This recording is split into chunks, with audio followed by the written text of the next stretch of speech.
ॐ तच्छञ्जोरावृणीमहे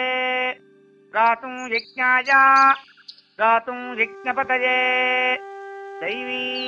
स्वस्तिरस्तु नः स्वस्तिर्मानुषेभ्यः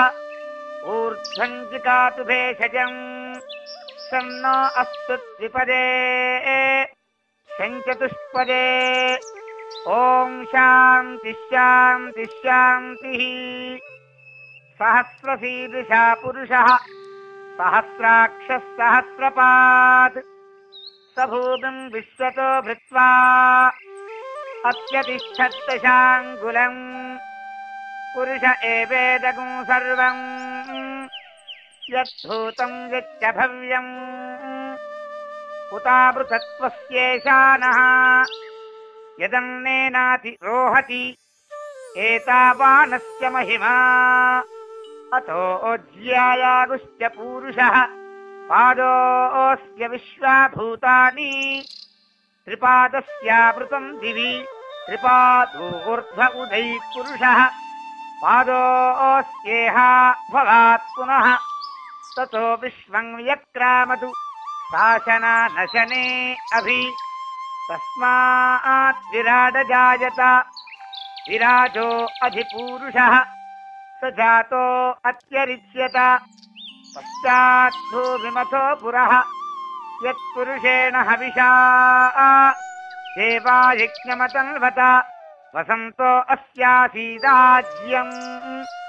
ग्रीष्म इध्वस्य रद्धविः सप्तास्यासन् परिधयः त्रिसप्तसमिधः कृताः देवा यज्ञं तन्वानाः अबध्नन् पुरुषं पशुं तं यज्ञं बर्हिषि प्रोक्षन् पुरुषं जातमग्रतः तेन देवा अयजन्त साध्यार्षयश्च ये तस्मात् यज्ञात् सर्वहुतः सम्भृतं वृषदाज्यम् पशुगुस्तागुश्चक्रे वायव्यान् आरण्यान् ग्राम्याश्च ये तस्मात् यज्ञात् सत्बहुतः अर्चस्सामानि जज्ञिरे छन्दागुंसि जज्ञिरे तस्मात् चतुस्तस्मादजायत तस्मादस्या अजायन्त एकेचो भजादतः गावोह जज्ञिरे तस्मात् तस्माज्जाता अजावयः यत्पुरुषं यदधुः कतिधा व्यकल्पयन् मुखं किमस्य कौ बाहू का भूरूपादावुच्येते ब्राह्मणोऽस्य मुखमासीत् बाहूराजन्यः कृतः ऊरू तदस्य यद्वैश्यः पद्भ्यागुं शूद्रो अजायत चन्द्रमा मनसो जातः चक्षोः सूर्यो अजायत मुखादिन्द्रश्चाग्निश्च प्राणाद्वाजुरजायत नाभ्या आसीदन्तरिक्षम् शीर्ष्णोद्गौ समवर्तत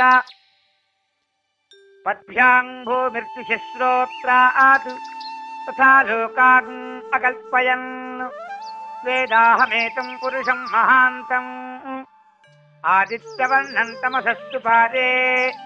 सर्वाणि रूपाणि विचित्य धीरः नामानि कृत्वाभिवदनु यदास्ते धाता पुरस्ताद्यमुदा जहार चक्रस्व विद्वान् प्रतिशश्चतस्रः तमेवं विद्वानमृत इह भवति नान्यः पन्था अजनाय विद्यते यज्ञेन यज्ञमयजं तदेवाः तानि धर्माणि प्रथमान्यासन् ते हनाकं महिमानश्च जन्ते यत्र पूर्वे साध्याः सन्ति देवाः अद्य सम्भूतः पृथिव्यैरसाच्च विश्वकर्मणः समवर्तताधि तस्य त्वष्टा विदधत् रूपमेति तत्पुरुषस्य विश्वमाजानमग्रे वेदाहमेतं पुरुषं महान्तम् आदित्यवर्णं तमसः परस्तात्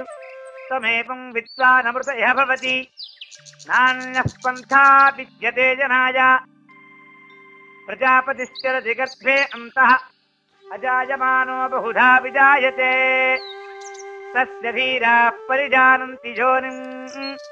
मरीचीनां पदमिच्छन्ति भेदसः यो देवेभ्य आतपति यो देवानां पुरोहितः पूर्वो यो देवेभ्यो जातः नमो ऋचाय ब्राह्मये ऋचं ब्राह्मं जनयन्तः देवा अग्रे तदब्रुवन् यस्वैवं ब्राह्मणो विद्यात् तस्य देवा अथनुवसे ह्रीश्चते लक्ष्मीश्च पत्न्यौ अहोरात्रे पार्श्वे नक्षत्राणि रूपम् अश्विनव्यात्तम् इष्टं मनुषाण अमं मनुषाण सर्वं मनुषाण तच्छञ्जोरावृणीमहे गातुं यज्ञाय गातुं यज्ञपतये दैवी स्वस्तिरस्तु नः स्वस्तिर्मानुषेभ्यः ऊर्ध्वं जिगातु भेषजम् शन्नो अस्तु द्विपदे